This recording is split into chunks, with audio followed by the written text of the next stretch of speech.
Hello, hello. Ayan. Prepare na naman po tayo ng ating ulam para po sa araw na ito. Ayan. Magluto po tayo ng menudo mga kares.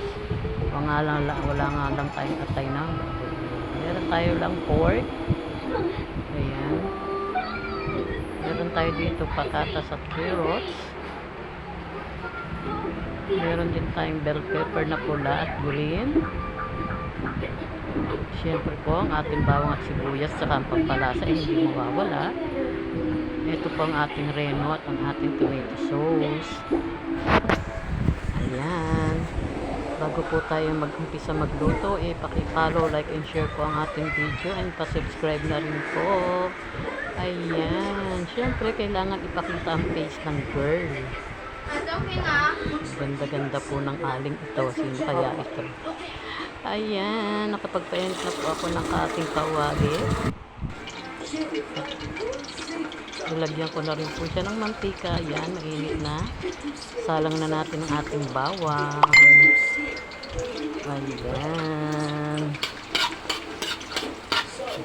Bawang. Halo-halo. Siyempre, kailangan natin haluin at na-brown na siya.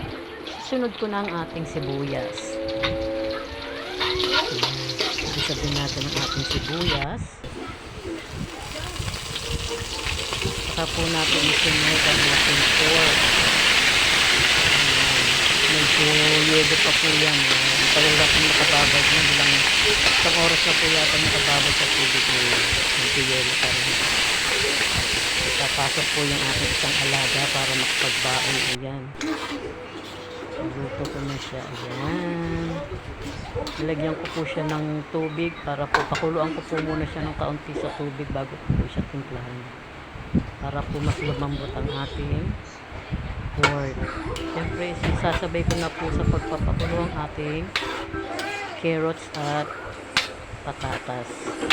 Pagsabayan na po natin yan pakuluin para po lumambot din po agad ang ating patatas at ang ating carrots. Ayan. Halu-haluin po natin. Oo. Binuhos ko na po ang ating tomato sauce. Maliit lang po ang ating tomato sauce mga kares. Hindi ka kawalan nila. Medyo malambot talaga siya kawalan. Pork, kaya binuhos ko na po ang ating bell pepper na red at pula. Ilagay na rin po natin ang ating reno.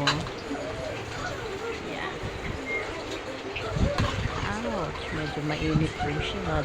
Kumukulo. Ayan. Kaya pinalitan ko po yung aking kutsara. Kinuha ko ang aking sandok para po mahalo ng husto ang ating ulam. Ayan. Ito na po ang ating ulam for today. Yummy, yummy. Kulang nga lang po yan. Huwag nyo na pong hanapin ng hotdog at ang hotdog at ang atay ng pork. Yan lang po ang nakayanan, di ba? Ayan, thank you for watching.